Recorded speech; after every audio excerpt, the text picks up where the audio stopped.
Calling to order the Public Infrastructure and Utilities Committee meeting of Wednesday, May 22nd, 2024 at 3:33 p.m.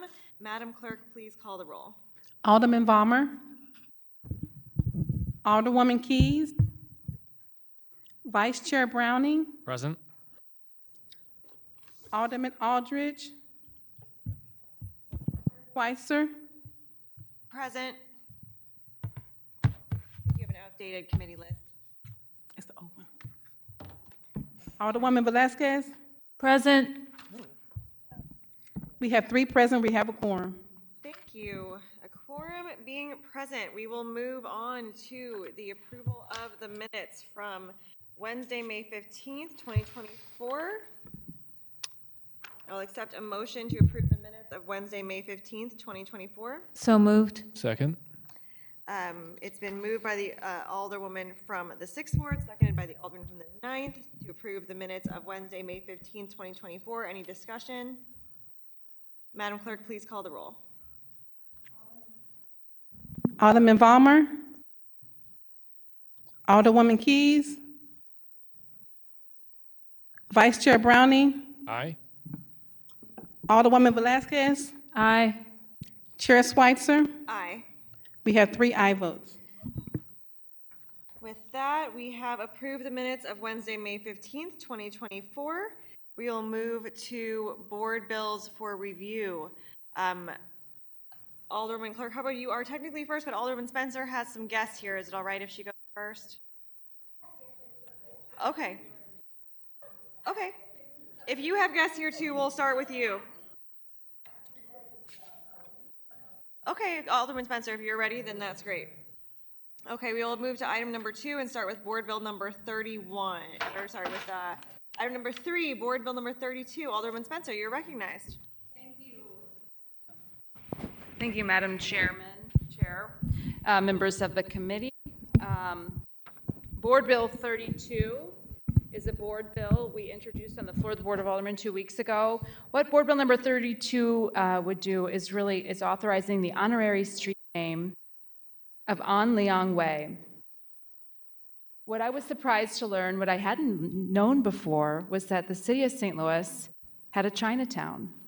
This was news to me, and I want to bring forward Mr. Peter Tao, and we can go ahead, and we have a short presentation for you, but I want to recognize members of the community who brought forward this aspect, incredibly rich history of our city, and really did the legwork in writing the ordinance before us that would authorize this honorary street name. I also want to mention, Madam Chair, that we do have an amendment that I'd like to recognize and make sure that we leave space to add those important historical details to the ordinance itself.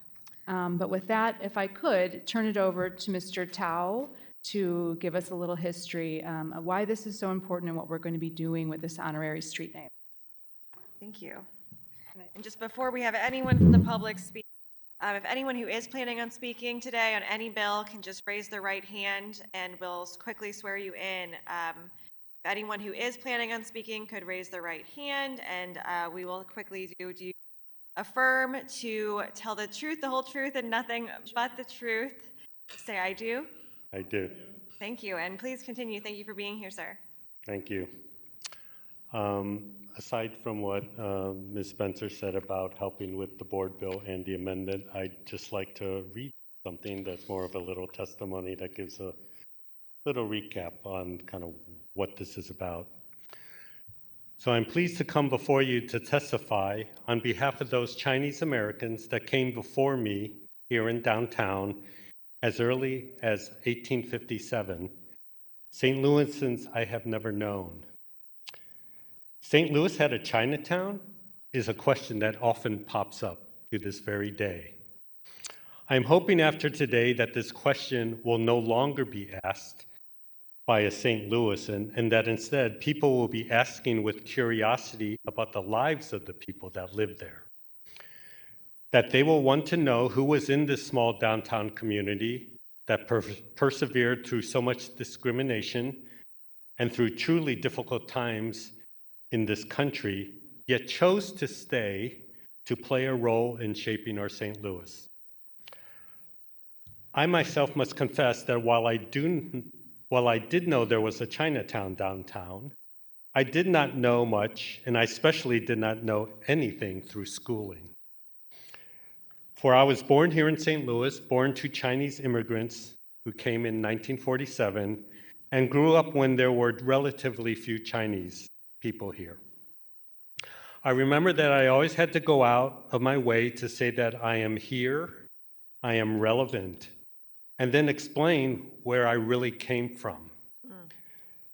Just like those living in Chinatown around the US, for some reason, because of appearances, it is never assumed that they or I was born here, that I too am an American.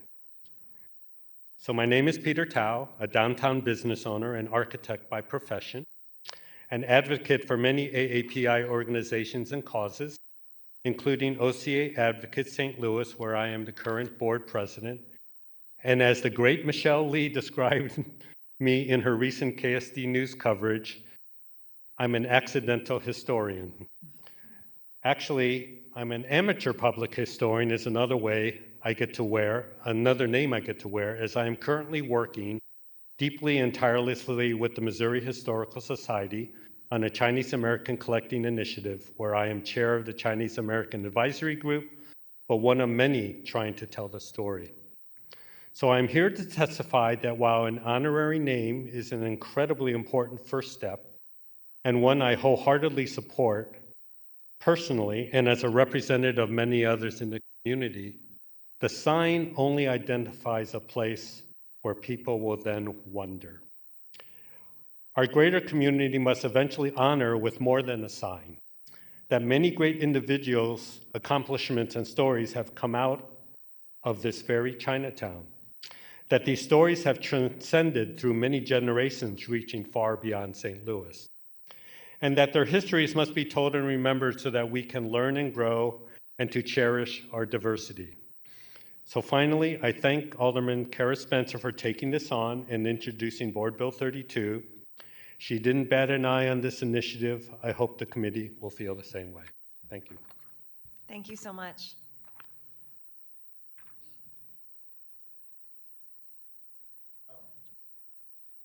Yes, and by chance today, since this is really an honor, so just so you know, Chinatown had many organizations, had a key organization called the On Leong Merchants Association. It goes back to the early 1900s and lasted till the 1960s in Chinatown. It was basically the organization that would represent the Chinese on business matters, immigration, anything, translation, etc. So its history is rich, which is why we are recommending that the sign be called On Leong Way, which by just literal translation also means peaceful and benevolent. What's important about a fella here is Mr. Don Ko, right here. Wait, Don. Don Ko is with Dragon Trading. Don Ko was one of the last members helping operate the On Leong in Chinatown before the end of the demolition of the whole neighborhood. I don't know, Don, you want to say anything about just? Okay, let me introduce myself. I came to the United States in 1949, and when used to be back in the 50s, I went to that An Leong, and I'm the member of the An Leong Association. I'm also is a president of St. Louis chapter from 1977 and 1978, and then from up till in the 80s, I was a St. Louis chapter president for about 3 terms. Every 2 years is one term. And I always been in business in St. Louis, Missouri. And when I had my laundry in 1953, I was on 4318 Eastern. Used to be. Now they call it ML King. And I was also have a laundry on 4503 West Eastern, right next to the St. Louis August newspaper. We was there until 1968. And then I was working at Trader Vic from 1964 as a chef. And I worked there for 4.5 years.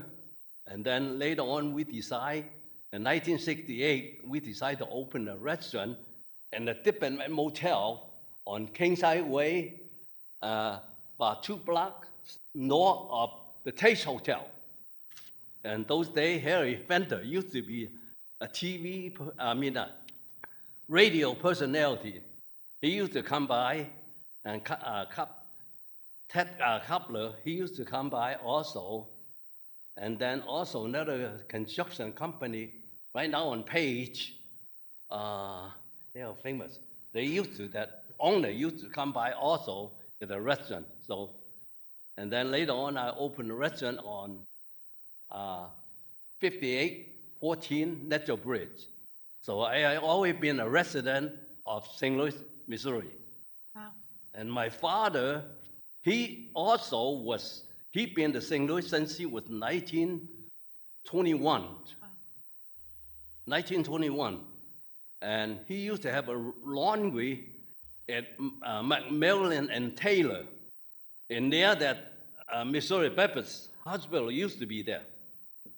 So they moved out to the county. So I'm 91, I'm still working. Well, part-time. That's a lot of different things to have done throughout your life. So Rich history. my father also, he is a member of the Onleung Association. So Onleung has been in St. Louis for a long, long time. Thank you for sharing that history with us and for coming today and talking with us. Thank you. Thank you. Alderman Spencer, did you have anyone else you wanted to have speak? No, thank you, Madam Chair. This concludes the presentation portion of Board Bill 32. I would like to introduce an amendment. Again, this was authored by Mr. Tao.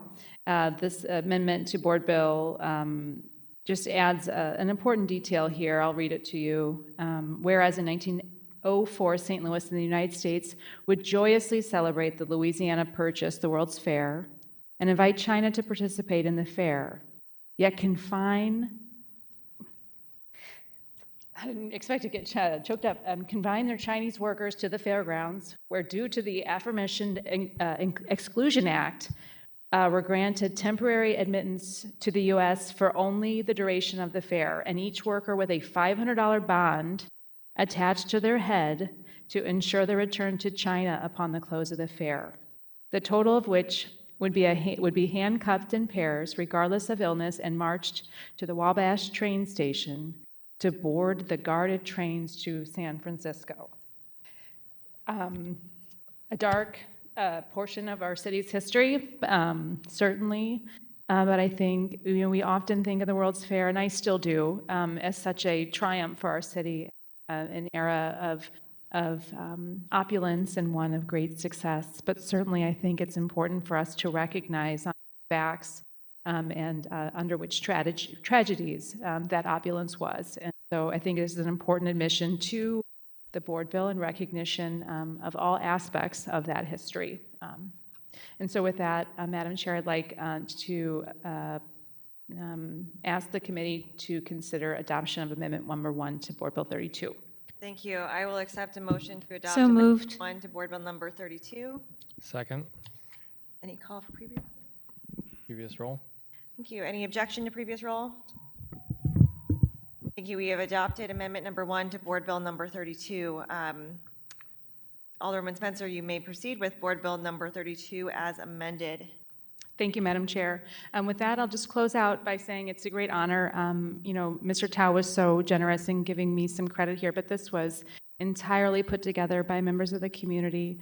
And I think that is just the most important aspect of this. This is a community-led effort to recognize the rich history of our city. I'm excited to see the wayfinding and other ways to share this rich knowledge of our rich history with the broader public. And with that, I ask for your favorable consideration of Board Bill 32 as amended. Thank you. And before we do that, any members of the committee have any comments or questions? Alderman Velasquez. Sorry. Oh, no, you got it. First, I want to thank Alderwoman Spencer for bringing this important piece of history to light. I want to thank Mr. Tao and Mr. Ko for sharing your stories. I first learned about Chinatown about 10 years ago when Yayo Arts used to be up at Jefferson and had an exhibit, and I was stunned, right? And I also just want to say, just generally, I think it's important that we can't forget our past when we look in our future. You know, when we talk about these conversations about housing and displacement, these are consequences. We're looking back on those, on consequences of decision made when we I would imagine purposefully displaced a community. And when we talk about growth and we talk about how important new Americans and immigrants are to the growth of the region and the growth of the country, we also have to think about and reflect on our actions to make sure we're not displacing communities, not just immigrants, any communities. So I just want to thank you. I know you've done a lot of hard work for the Chinese community and the immigrant community and the AIP community, and I'm very grateful that you were here today. Mr. Ko, I'm glad you were here to tell your story too. So thank you. Thank you, Alderwoman. Vice Chair Browning. Thank you. Just echo my colleagues' comments, and proud to be a co-sponsor on this, and really pleased to see so many of my colleagues also co-sponsoring this. It's incredibly important, and I appreciate your amendment to recognizing the history of the fair. There's a good exhibit at the St. Louis or at the Missouri History Museum right now on the fair that does go a little bit into the good and the bad that came along with that. So I encourage everybody to go see that. But this will be a wonderful way to remember the history of St. Louis and hopefully spark that curiosity in others. They ask that question of what happened here, because I think that St. Louis's history is rich and wonderful, and it's all the people along the way that made it that way. So thank you again. Thank you, Vice Chair Browning. Madam Clerk, if you could please add me as a co-sponsor. So noted. Thank you. And Alderman Spencer, it sounded like you already closed. Okay. Thank you. And with that, I will entertain a motion for a due pass recommendation of Board Bill number 32 as amended. So moved. Second, previous roll. It's been moved by the Alderman from the 6th, seconded by the Alderman from the 9th. There's been a call for previous roll. Any discussion? Any objection to previous roll? Okay, we have, thank you very much. We have passed Board Bill number 32 as amended with the due pass recommendation. Thank you, Alderman Spencer. Alderman Clark Hubbard, you are recognized on Board Bill 26. Okay. Thank you, Madam Chairwoman, members of the committee. Madam Clerk, can you read the summary for Board Bill 26?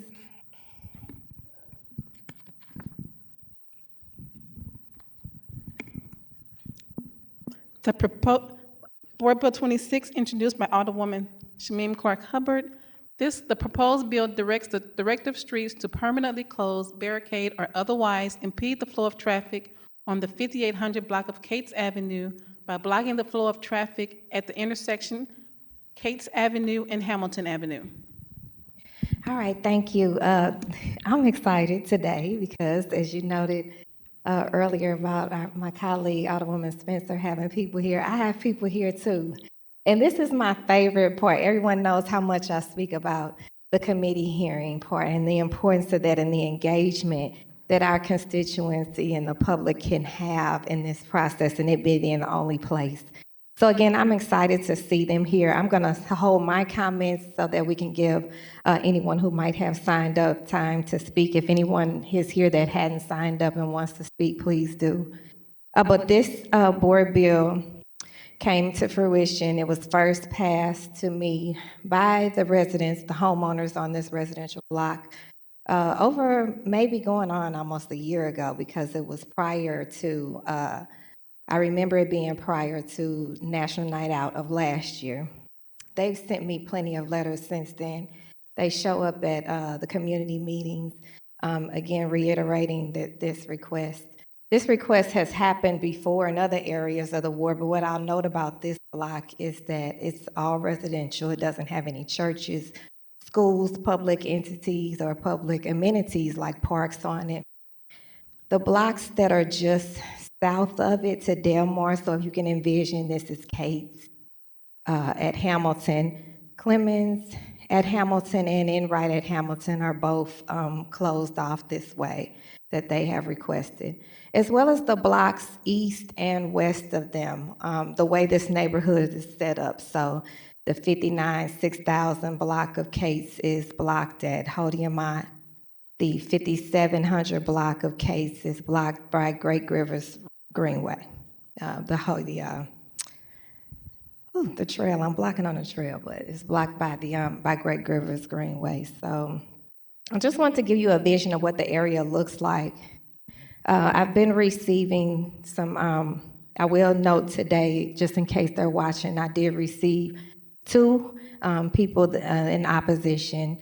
One, I'm waiting to hear if they wanted me to verbally say who they were, or they just wanted me to mention an opposition.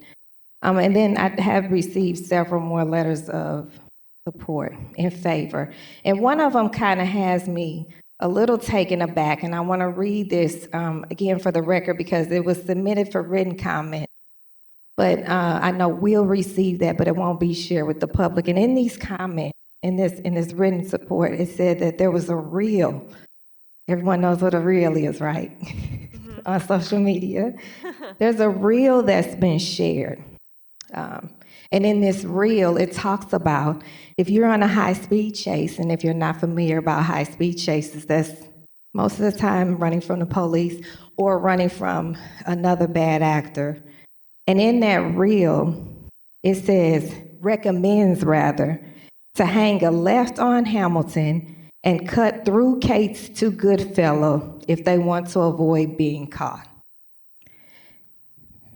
That's heartbreaking for me. Again, this is something that's being shared publicly. This is not a joke for first and foremost, the residents on that block, but any of us in that neighborhood as well. This is the neighborhood that I live in. We know the 10th Ward has 8 neighborhoods in it, but this is actually the neighborhood that I live in. I grew up most of my childhood life, about half of my childhood life on Cabany Place, which is just just north of this block, just northwest of this block. It's also a cutoff block, but a cul-de-sac. So again, I wanted to share that publicly because that's an important factor here as we move forward with this. Now, in this bill, it doesn't state how this street will be blocked. We haven't gotten there yet. We're getting past this part, which is something that we go through with the streets department and what we used to have formerly a street closure committee, but we don't. I cannot get a real answer on what the process was prior to me getting in office 6 years ago for all these other streets that I've mentioned, aforementioned, that were blocked off, and what went on with those. So I'm just here again today and hoping to hear from my constituents and then speak with you all again about Board Bill 26. So with that, I would like to call up the speakers. Thank you. I think my committee will be fine hearing from speakers first. Yes. If everyone who is planning on speaking can please sign in, unless you have guest speakers or are you wanting public testimony, because then I'm going to have the clerk call them. Public testimony? Okay. So, ma'am, the clerk will call you when it is your turn. Thank you so much. No, it's okay. We do kind of guest speakers, and then public testimony is sort of different. For our publics, how many speakers or how many public testimony signups do we have? We have 5, 4 in support, 1 in opposition. Okay, so please go support, opposition, and then the rest of the support. I'm sorry, 5 in support, 1 in opposition. Okay, just start with kind of going every other until you can't anymore, so just Okay. after. And for everyone who's speaking today, we will have a 3-minute time limit for everyone speaking as part of public comment. And everyone who's speaking, I did swear in at the beginning, unless you weren't. Okay, wonderful. Madam Clerk, please call up the first person. Felicia Hinton Ramey. It's you. Wonderful. So glad we worked that out. Hi, I'm back. Thank you for being here. Please proceed. Good afternoon, Madam Chair, Public Infrastructure Committee. I wanted to first say that my name is Felicia Hinton Ramey, and for full disclosure, I am a city employee, but I'm going to remove this because today I'm representing myself as a resident of the 5800 block of Cates and a taxpayer, et cetera, in support of Board Bill 26. I want to say thank you to our Alderwoman, Shameen Clark Hubbard, because as she said, we've attended our neighborhood meetings and expressed our concern about the flow of traffic and drug activity, et cetera, on our block. Our block, to give you a flavor of it, 5800 block of Cates has a number of historic homes, about half historic, half new. Many of us here are of the newer homes that were built through Vadarat, but then there are a representative here of the historic homes. And just to tell you that a lot of the people who have been there for like over 40 years, many of them, and they have tried to maintain their block. They've done a wonderful job, but they're exhausted. And now we are coming in with the new energy, and since National Night Out, we have been marrying the old with the new and rebuilding that block in the neighborhood. What frustrates us, because we are doing everything that we can to try and maintain a great neighborhood, is that we are trying to eliminate the bad actors and the old bad behavior that has plagued that neighborhood. And I've seen that neighborhood transition over the years because I'm a longtime city resident for really all of my life. I even had traveled through that neighborhood when my daughter was 3 years old, 20 years ago, to get her to daycare around the corner from where I live now. And it's come a long way, a lot of new homes, et cetera. I walk my dog every day on the block and on the blocks north of Cates Avenue where there are existing street closures. And one thing that I love and I wish for on our block is the same level of tranquility and sense of security and safety on that block, because most of the people on the block, they just come through, they come to because they live there, or there might be service people coming, UPS, et cetera, or somebody coming to visit, but it's very quiet and tranquil and safe. And we have on our block, what I love is with the new neighbors and the old, we've got a very diverse block. We've got people who have been there historically for a while, young, older, and I'm in that older group, unfortunately, or fortunately. We've got young couples with children, those without children who are about to be on the block, and I know I'm running out of time, so I want them to speak. But our children play on the block. When I'm walking my dog, I and my family members have seen the pool of cars that line up, and I guess you could call it a pop-up, where they are accustomed to dealing drugs on the block before the houses were built. They just sit there for about 30 minutes in their cars with them running, and then the seller comes by, hands it out the window, car to car, and then they zoom off because they just go straight through. And then the other big thing that is a risk to us is that, I just learned this today, that they got it on public media, that they just drive through the block, I know, at 60 miles an hour because it's just a through street. And we just can't have that because one of our kids or one of the kids on the block is going to get hurt. I'm going to sit down because I think I'm over, but we've got a lot of personal experiences that we want to share with you. Thank you for your time. Thank you for your testimony. Madam Clerk, just making sure you have the timer running, right? You're doing the time. Okay, thank you so much. No problem. Our next speaker? Leah Lunsford Latter. Oh, it's her letter? It's a letter. Okay, we have it. We have it, yes. Janie Lawson.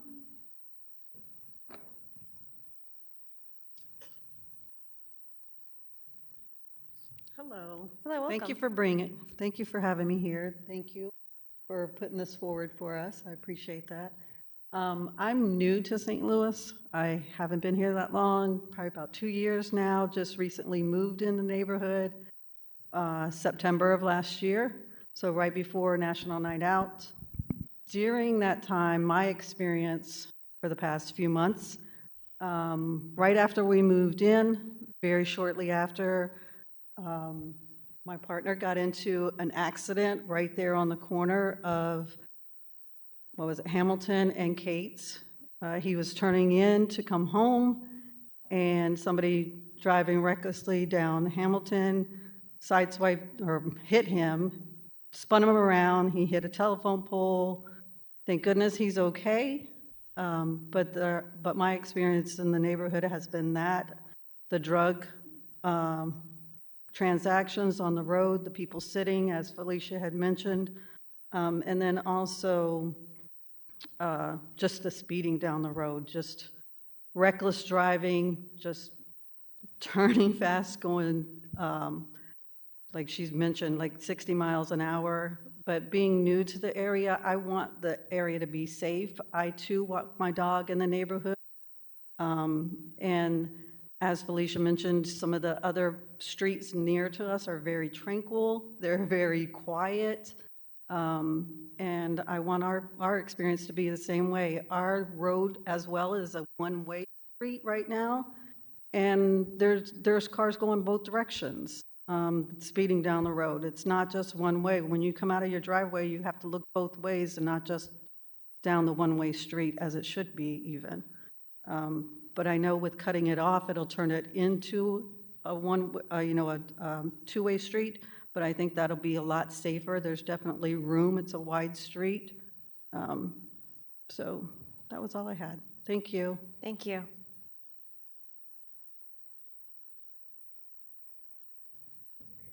We have Jake Barton in opposition. It's all right if I hold this? Sure. All right. Good afternoon, Chairwoman, members of the committee. My name is Jake Banton. I am a resident of the West End, also live on Cates Avenue, although not the same block as my fellow neighbors over there. I live in the 6000 block, which is just west.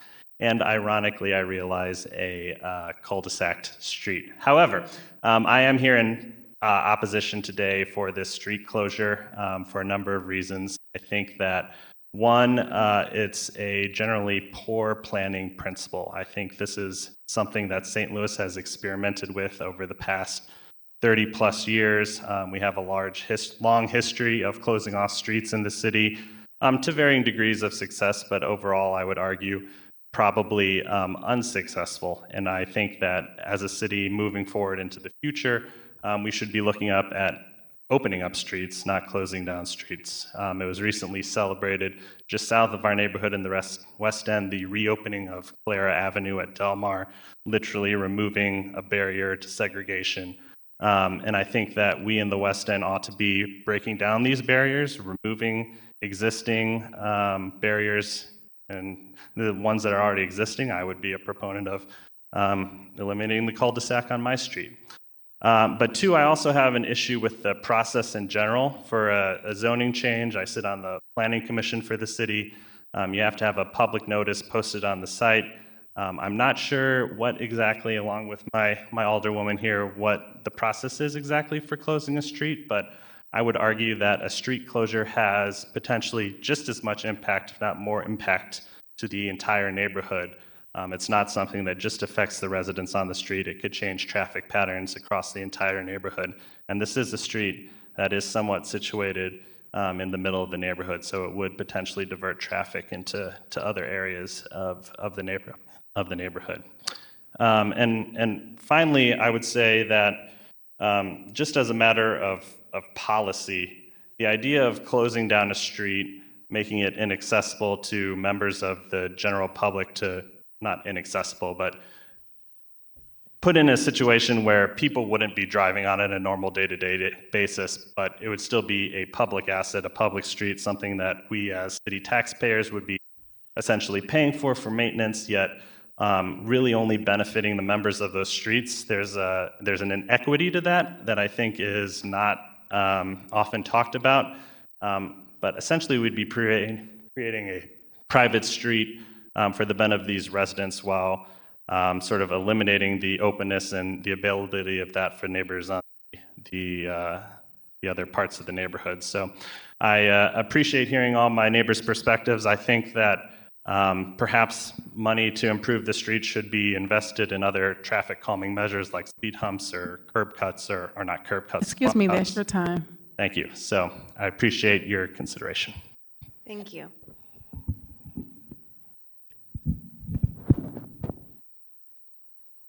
Paula first in support.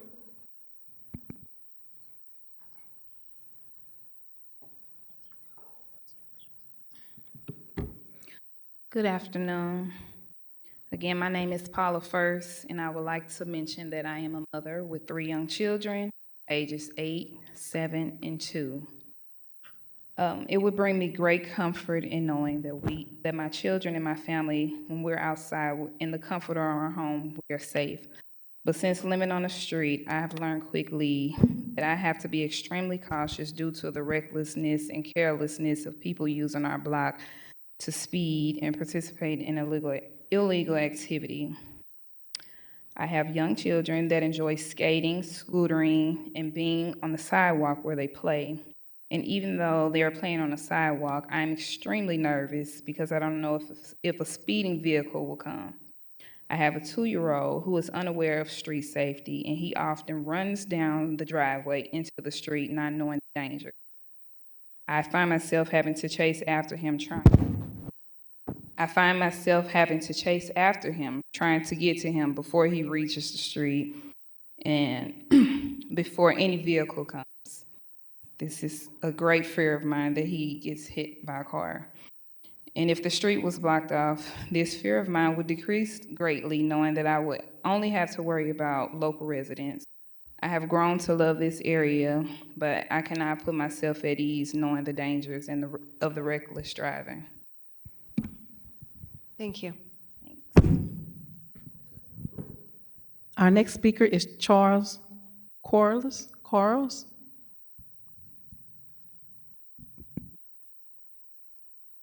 In support.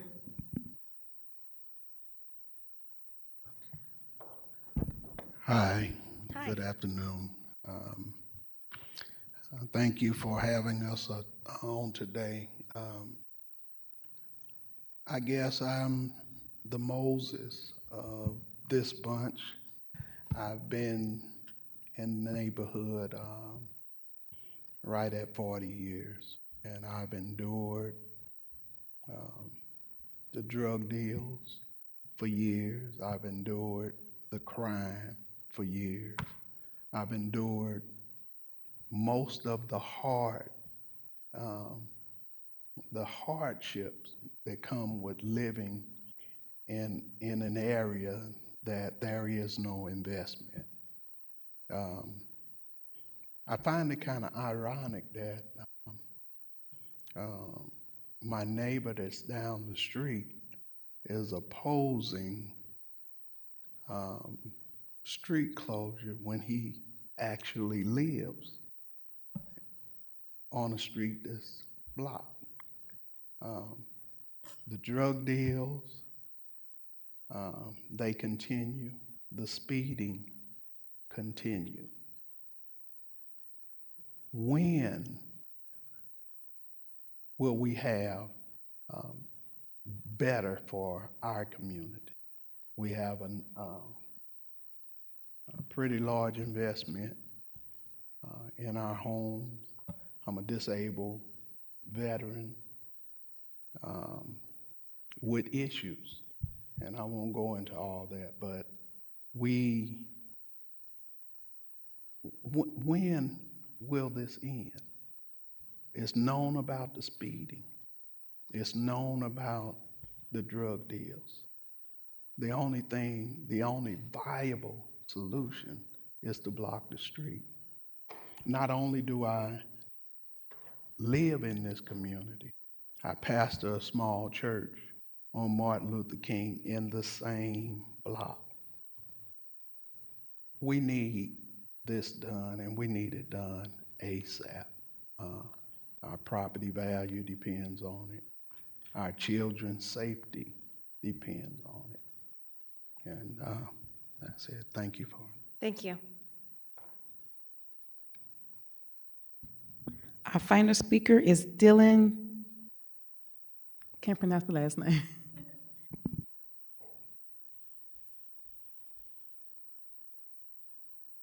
Hello.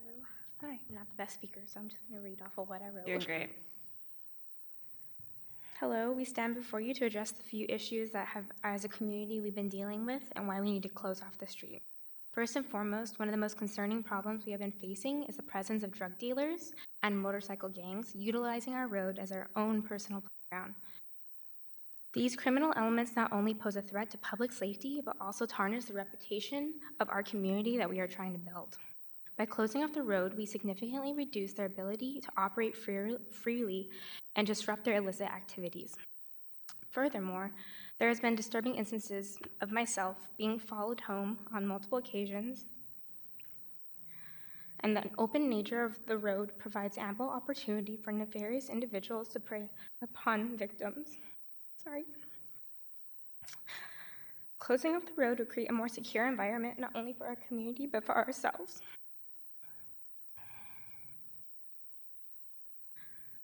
The incessant noise pollution also caused by the extremely loud cars racing up our community is a constant roar of engines, screeching tires, and disrupt our peace and tranquility at night, making it very difficult for the residents to enjoy their home.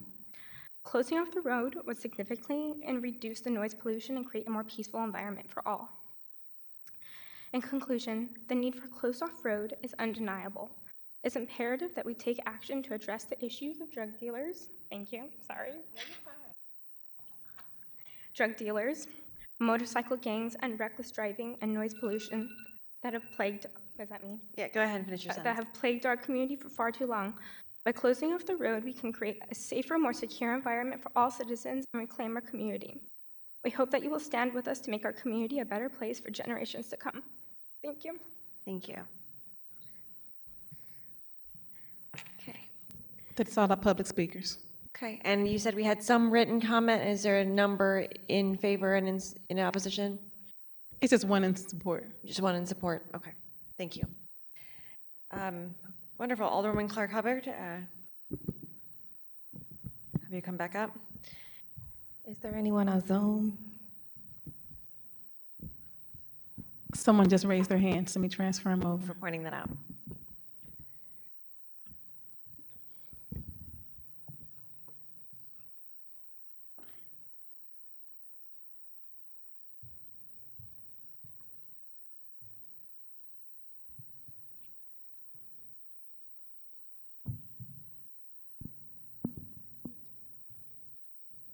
Mr. Carson, could you please unmute your phone, your mic, and turn on your camera?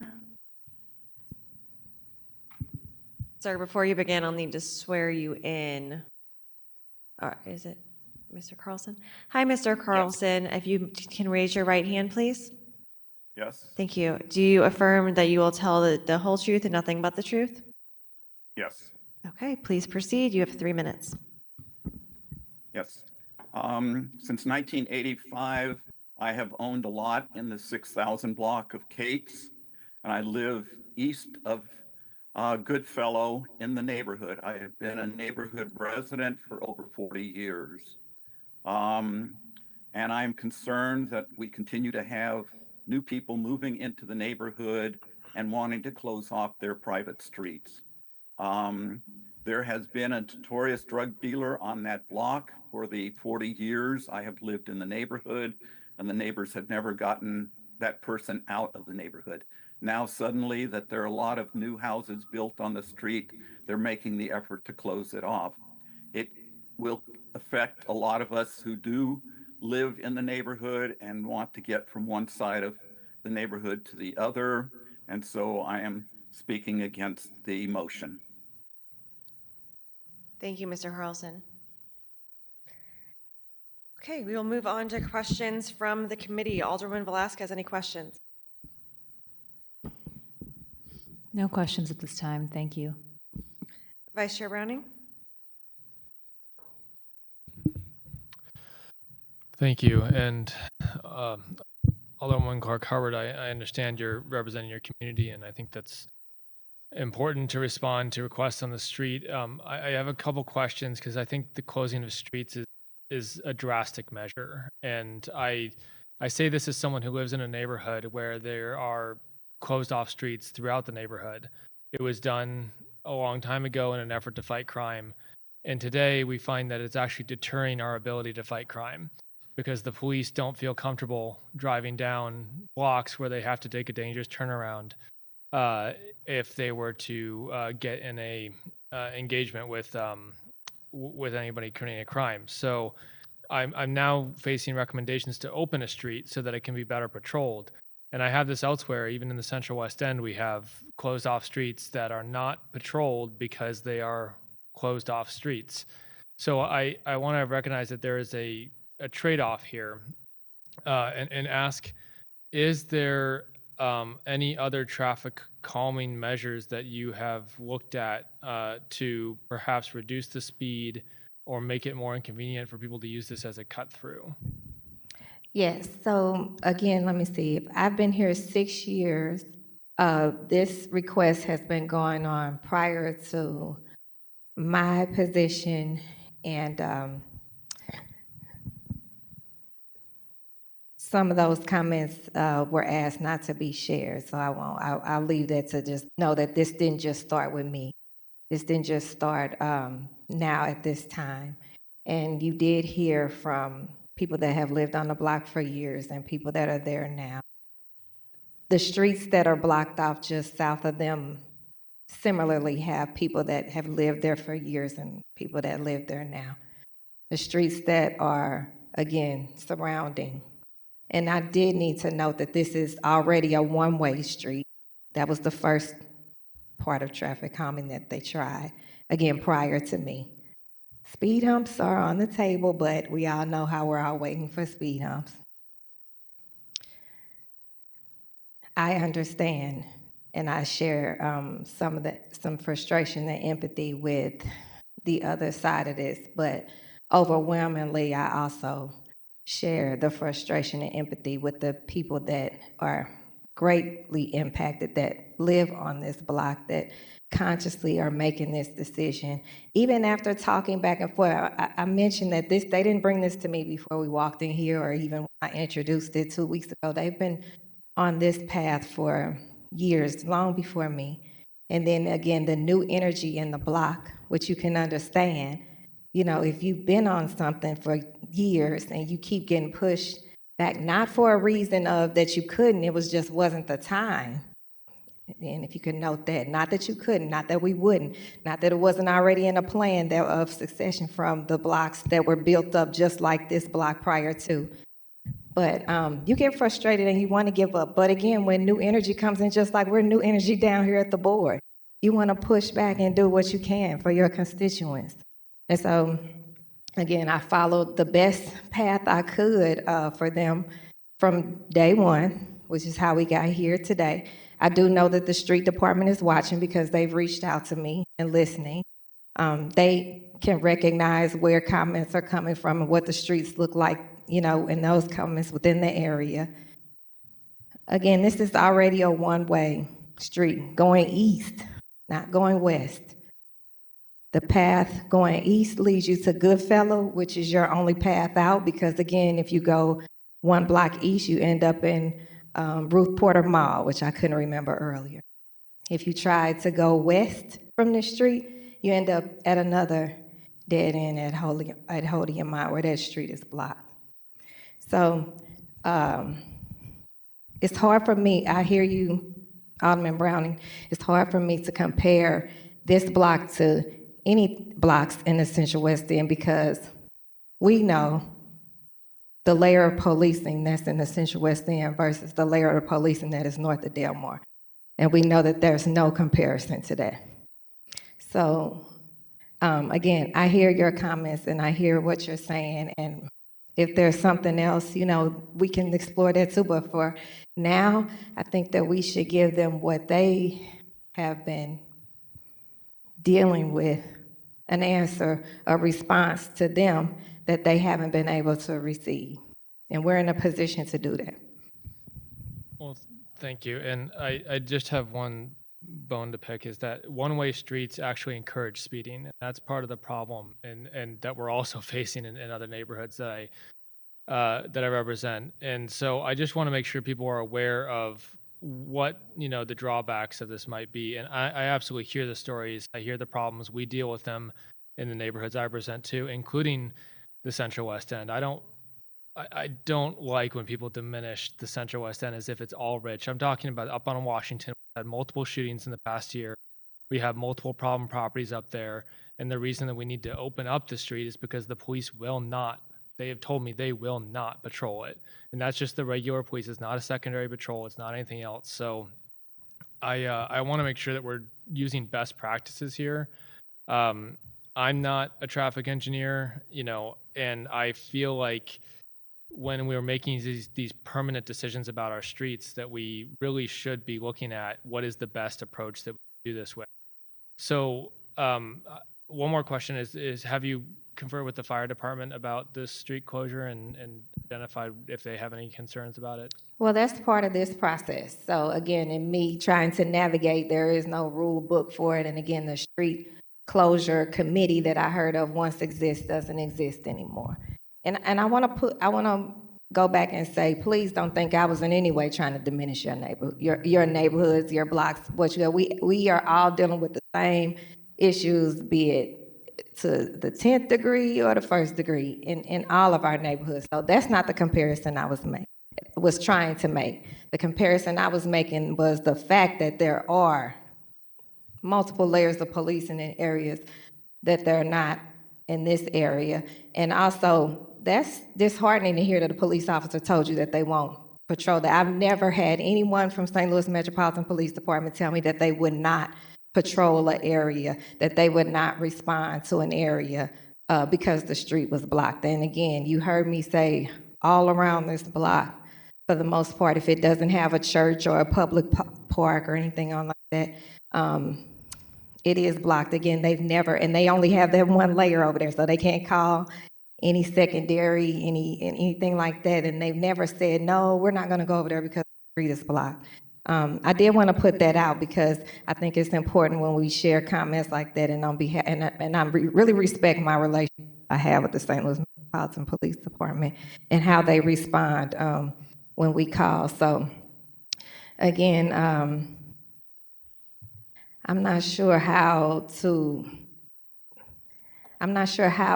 what you would want me to say that's going to be different from what you would want to hear, because again, we clearly have two different plights on that. And to note that what my constituent neighbor, friend, Jake, mentioned, we did take down, we did have a gate that came down at Delmar and Clara. And that was a different situation than this. It really was, and you can't compare them. And here, I met with 2 residents off of Clara, ironically today, about reprogramming or repurposing that area and what that means in that area. And they have a very active neighborhood association that fought. And we had meetings, dedicated meetings to get that gate down. And there's a lot of history around that gate that you can't just wrap up in saying it was a gate that was taken down. But again, Delmar is a major thoroughfare is in comparison to this residential block as well. So that was the only note I wanted to make to your point, because I've been on the fight that you had about opening up streets. But this one has presented and continues to present different to me. And I will respect your position either way, but I just want to make sure you know that this is not, nothing nefarious, that we're still trying to just run around closing up streets, because I do get that. But this situation and this block, I think, presents different than the argument that, again, I've been on that side of for opening up streets. Yeah, and thank you. I think I just want to express my desire for a better way to do this in the future, because when we don't look at this in a comprehensive way, what was referred to here is, well, if you go to other blocks, they can't go down that because it ends in a dead end. And so, or other streets have blocked themselves off. And so that's why they're using Kate's to go down. And in that, you kind of see that the problems on Kate's have been caused by the other streets closing themselves off. And so I think that looking at this in a way that's not just local to that specific intersection, but looking at the broader problem and trying to figure out a solution that works for not just this street, but all the streets around. And again, I understand you are responding to constituent requests. That is the strongest thing we can respond to as Alder people. That is who we represent at the end of the day. And if the large majority of the people on your blocks are saying we need this to stay safe, then I think you have to listen. But in the future, I'd love to see a bigger conversation about this. I'm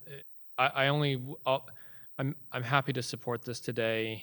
I would only ask that in looking at the street closure, that you look at a non-permanent option so that you don't end up creating an obstacle in the future if this ends up needing to be changed. So something like pots or what they call sleigh balls or something that, Ingracia balls. Yeah, so the sleigh balls are the ones that block the street. Ingracia balls are the ones that calm the street. Oh, good. Yeah. You gotta know your St. Louis terminology. But yeah, just something that isn't like super permanent, because I think at the end of the day, this whole area, I've just been exploring it on Google Maps as we've been talking, and I think this whole area could use traffic calming throughout. And I'd love to see that prioritized in the future. Yeah, thank you for bringing that up, Alderman Browning, because again, the board bill doesn't state how it's going to be closed. I would say shamo pots are actually a more permanent, or the balls that you mentioned would be more permanent than what we have, again, in the two adjacent blocks going south, which are gates that can be open, similar to how you have gates in the Central West End that your constituents are able to open and close. And we have some, that's not on the table today, what it's going to look like, because we haven't gotten there yet. Also, to your point about the first responders and talking to them, they can't move shamo pots, they can't move balls, but as it relates to those gates, and the gates similar to your gates, they either have keys, or if they're ballards, they have the key that will lower them, so that all of those different measures are taken into place. So I agree about comprehensive things. I have been around this neighborhood several times. The street calming, again, with those humps, or there's humps that are on the table for other blocks around there that we can have them in, that we're hopefully going to be getting here soon, moving forward on those.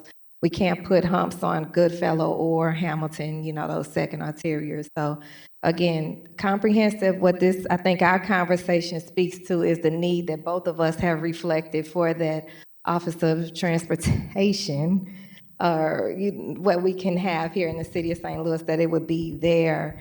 Again, wisdom and expertise that goes into place. But for now, to your point, we have what we have, and we have to use the tools we have to speak to what a quality of life is, especially for people that live it.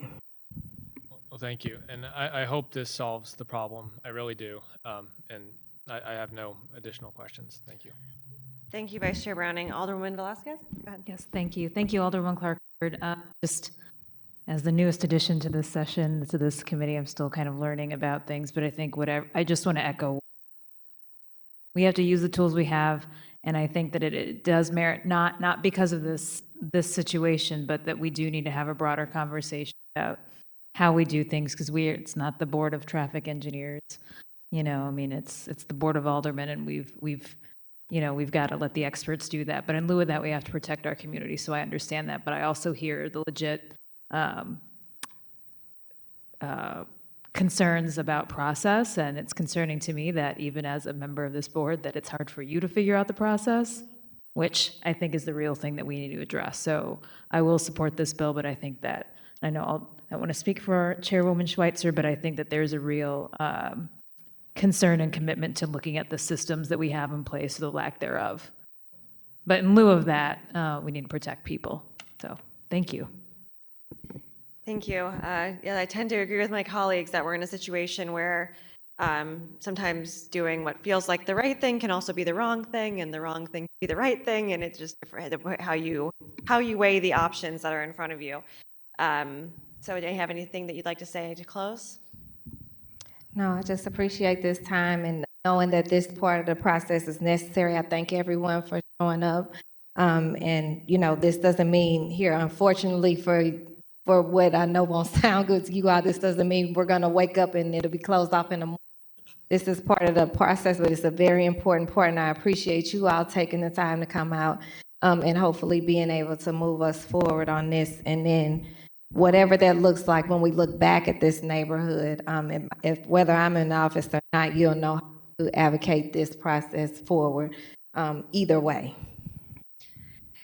Thank you. With that, I will ask for a do pass recommendation for Board Bill number 20. So moved. Second. Call for previous roll. Any discussion? Any objection to previous roll? Hearing no objection, we have passed Board Bill 26 out of committee with the do pass recommendation. Thank you, Alderwoman. Thank you. With that, I will move to Board Bill number 31, which is me, if Vice Chair Browning doesn't mind taking over for a moment. Happily. Alderwoman Schweitzer, you are recognized on Board Bill 31.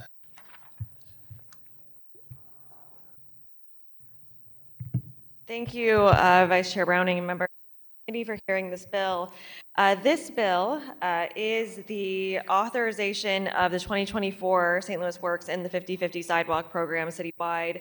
It works through a variety of things, a variety of budgeted items. It does work through appropriating $5,200,000 from the Street Improvement Fund for various work that will be occurring in our city over the next year or so. If you look at the board bill, you will see that there is a budget exhibit at the last page that goes over the various different ways that this money will be allocated. You may notice there is money,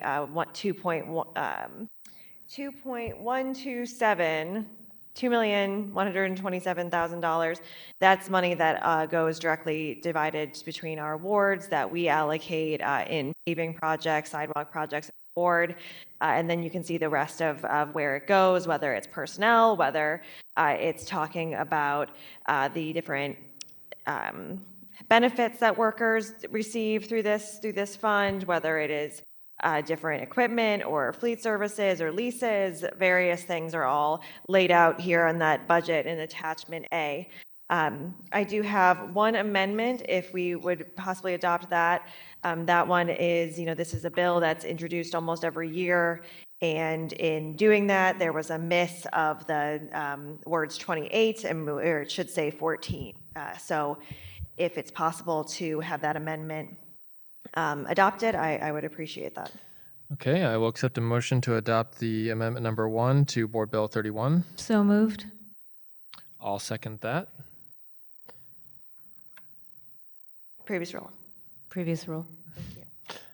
Hearing no objection to previous roll, we have adopted amendment number 1 to Board Bill 31. Alderwoman Schweitzer, you may proceed. Thank you. That is the majority of my presentation today. This is a bill that we need to keep moving so that we can get money where it needs to be, which is on our street. So thank you. Okay, with that, I'll see if the committee, we don't have any speakers from the public, it doesn't appear. Anyone on Zoom? No speakers, no one on Zoom. Okay, Alderwoman Velasquez, do you have any questions? Nope. Thank you. I have no questions other than just looking at the numbers here, and I'm sure glad I don't have to make these decisions. I think every single one of these places could use more money. So glad to help get this money out on the streets. And with that, Alderwoman Schweitzer, you are recognized to close. Thank you so much. I would ask for this committee's favorable consideration and a do pass recommendation for Board Bill 31 as amended. Okay, I will accept a motion to pass Board Bill 31. So moved. Pass recommendation. I'll second that. Previous roll. Hearing no objections, congratulations, you have passed Board Bill 31. Thank you. And handing back the chairmanship to you, Alderwoman Schweitzer. Thank you so much to this committee for being here and for the staff for being here and for being here for this meeting. We'll move on in the agenda. We have no resolutions for review, no committee discussions. We've already acknowledged our written testimony. Was there any other written testimony to acknowledge, Madam Clerk? No more written testimonies. Okay. Announcements. Okay. Alderman, did you have? Okay. I would like to announce or to remind anyone watching that we do have the Water Division review. Do you have an announcement? Okay, I'll finish mine and then you can go. So as we pass the water rate increase back last session, one of the things that was in that bill was a yearly review of our water division. They did turn in some reporting at the beginning of May as necessitated by that board bill. To follow up on that, we sent a series of questions provided by a variety of stakeholders in the public and by aldermen and by people who asked questions in the committee over the last year or so, and have given those questions to the Water Division, and they will be doing a presentation of their yearly report, as well as answering many of our further questions. That will be taking place here in the Kennedy Room, June 5th. That's a Wednesday at 3:30 p.m. During the Public Infrastructure and Utilities Committee meeting. It will be the only thing on the agenda that day, so we'll be really digging into the Water Division. Anyone at home is listening, please put that on your calendar and participate. Alderman Velazquez, you're welcome to make your announcement. My announcement, I think, is a little less exciting than yours, but wanted to just share, I know that you both have been posting it on social media about the next public open house for the Kings Highway expansion or traffic calming, safety, arterial meeting is from 4 to 7, Thursday at the Wool Center. So Fantastic. I will be there. I know you two have already made it. I'm going to go to this one. I appreciate it. It was a great, I think that's great. Thank you for making that announcement. Vice Chair Browning. Yes, thank you for that. And not expanding. We do not need to expand Kings Highway. Hopefully we are calming it. And also want to remind people of the Tower Grove Connector open house that is occurring right now until 7 p.m. Over at Missouri Foundation for Health. That's 4254 Vista. So stop watching this and go over and participate in that because we hear from you. Exciting project. And yeah, please do be sure to make the Kings Highway engagement tomorrow as well. We definitely need your feedback on that as well. Thank you. Great announcements, everyone. We will move on with our agenda to excused aldermen. I would like to please excuse Alderman Vollmer and Alderman Keyes for necessary absence. Do I need to second that? You don't need to second it. So noted. Okay, thank you. The clerk and I have a whole thing. Yeah.